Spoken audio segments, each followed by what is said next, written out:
So I'm going to attempt to solve this Rubik's Cube within a minute. Let's see how fast I can go.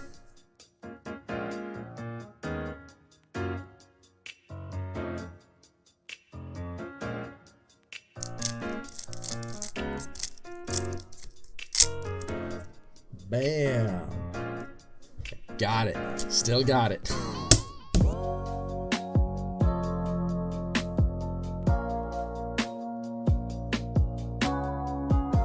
What's up, everyone? Glad you're back, and we're ready to continue this part 2 on our Easter/resurrection series. We're going to be looking at the 4 anti-theories to the resurrection of Jesus Christ, and let's look at some of the problems with them. So in my last video, we were talking about how it is reasonable to believe that there was a man named Jesus who did die, who was buried in a tomb, where that tomb turned out empty a couple of days later. And then we talked about the facts and the historical evidences surrounding that situation and how it is reasonable to believe in the resurrection of Jesus Christ. So now today we're talking about 4 popular anti-theories regarding the resurrection. The first one is the conspiracy theory. Second one is the apparent death theory. The third one is the displaced body theory. And the fourth one is the hallucination theory. Now, all of these kind of play along with each other. So let's go ahead and look at the first. So the first one is called the conspiracy theory. The conspiracy theory deals with the thought that the disciples just stole the body of Christ, that they hid it, that they lied, that he came back to life, therefore creating the greatest prank, greatest hoax in all history, and that there's this huge religion behind it, but it was all fake. It was all created by a lie, that the disciples just stole the body and said that he resurrected. So let's go ahead and unpack that theory, and let's look at the problems surrounding that. First off, it's completely anachronistic. And what I mean by that is it takes our modern day view of a past situation and applies our opinions, our thoughts onto a modern day Jewish person. But we have to look at it through the lens of a past Jewish person, a present day thinker of that time. We have to look at it through that lens. So first off, the Jews had no concept of a Messiah that looked like Jesus Christ. Especially not a Messiah who would suffer and die at the hands of his enemies.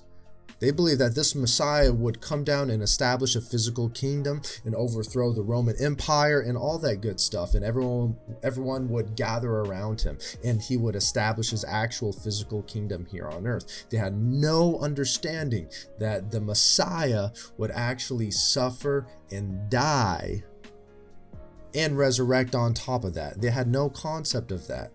And so this theory fails to address the disciples' sincerity in believing that Jesus was actually resurrected. People don't willingly die for a lie.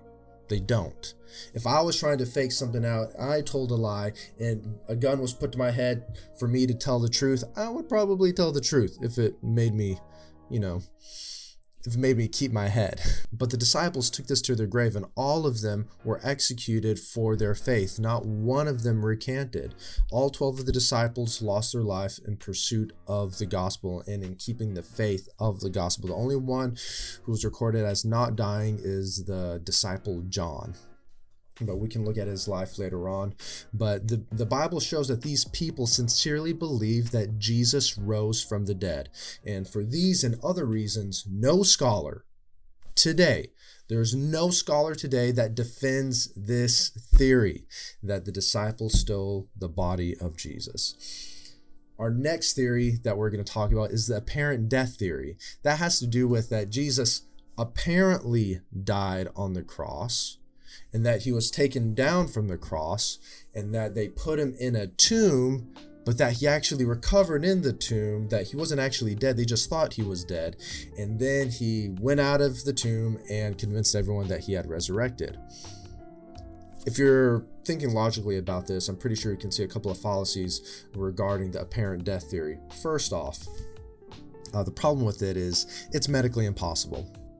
Impossible for a person to be scourged, beaten to death, and then nailed on a cross, pierced through with a spear on his side, and then shut up in a tomb and to recover from there.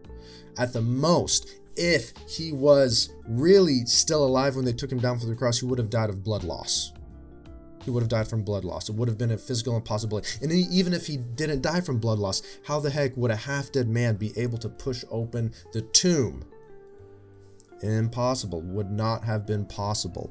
So it's medically impossible for a half-dead man to even escape from a tomb, and let alone the injuries that he sustained to be able to survive 3 days in a tomb. It's just not possible. It's wildly implausible for a half-dead man to escape a sealed tomb that was guarded by Roman soldiers, and then for a half-dead man to convince all his followers that he was gloriously resurrected, even though he's at the verge of death. So again, no scholars believe this theory. It's just wildly implausible. It doesn't make any sense. It cannot hold up. So that's the apparent death theory. The next up we have is the displaced body theory. That theory has to do with Joseph of Arimathea. When he took the body of Christ, he only temporarily put it in the tomb, and then he took the body and transferred the body over to a common criminal's graveyard. Now, the criminal's graveyard was pretty common back then, and usually they would be near the site of execution. Let's say a criminal had done something wrong, they executed him, they would bury the criminal's body in that criminal's graveyard. And so there's a theory that Joseph of Arimathea only temporarily placed it in the tomb, and then he took the body and then transferred it over to the common criminal's graveyard. Okay, let's look at the problems with this. First problem is this. Jewish law prohibited moving a dead body after it was already interred or buried or sealed. After it was sealed and after it was buried, Jewish law prohibited that body from being moved. The only exception was if the body was placed there temporarily and the family would come and take the body and transfer it over to a family graveyard. But we know that was implausible to do that. There's no record of Joseph and Mary ever having a family plot to bury the body. It just doesn't make any sense. Jewish law just prohibited the moving of dead bodies after it was already interred. Second, the criminal's graveyard was located close to the site of execution.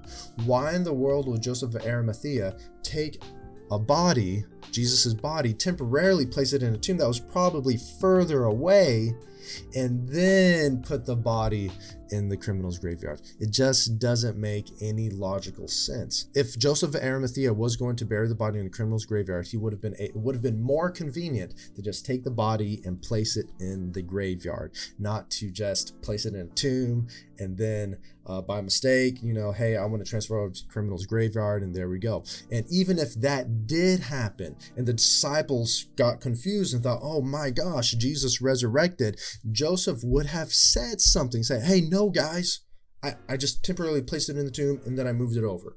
And I know there's Roman guards and everything kind of guarding the body, but there's no body in there. There would have been records, would have been anything that a body was transferred. So just wildly implausible. And again, no current scholars today support that theory. There's no current scholar today that would endorse that theory. And so the fourth one that we're going to get into is the hallucination theory. The hallucination theory deals with that the disciples didn't really see Jesus, but on account of their intense grief, they just hallucinated that they saw him. This is probably the most popular one that I have heard, that they just hallucinated seeing Jesus. Let's look at the problems with this. The first one is that Jesus didn't appear at just one time, but he appeared many times. And there's very many historical accounts of Jesus appearing to different people, individuals, groups of people, many groups of people, across that time after he was resurrected. Not just individuals, but also one-on-one groups of people, and not just to believers, but also to unbelievers as well. No psychological textbook ever describes hallucinations happening in this way.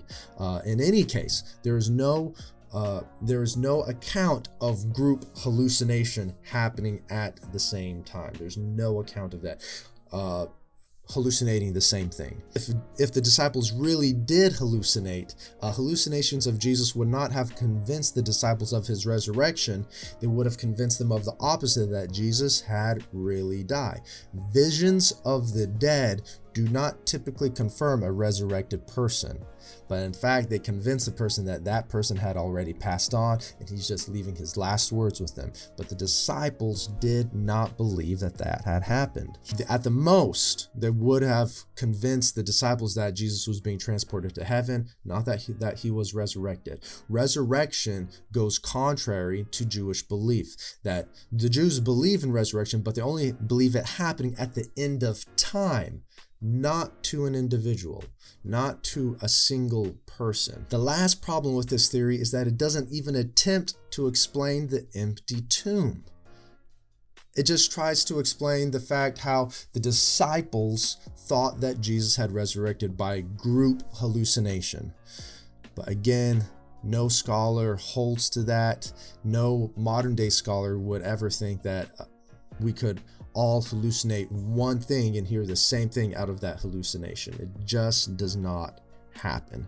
And so those are the 4 popular anti-theories to the resurrection of Christ. Let me just go through it one more time. As first, it's the conspiracy theory. Second, the apparent death theory. Third, the displaced body theory. And fourth, the hallucination theory.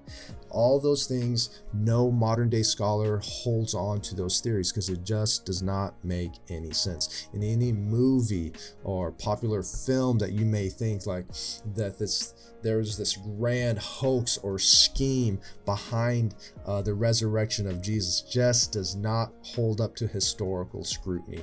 It just does not make any sense. The disciples had nothing to gain out of lying and telling that Jesus had resurrected from the dead. They had nothing to gain from that, but everything to lose, and they did lose their lives in pursuit of Christ, in pursuit of spreading the gospel.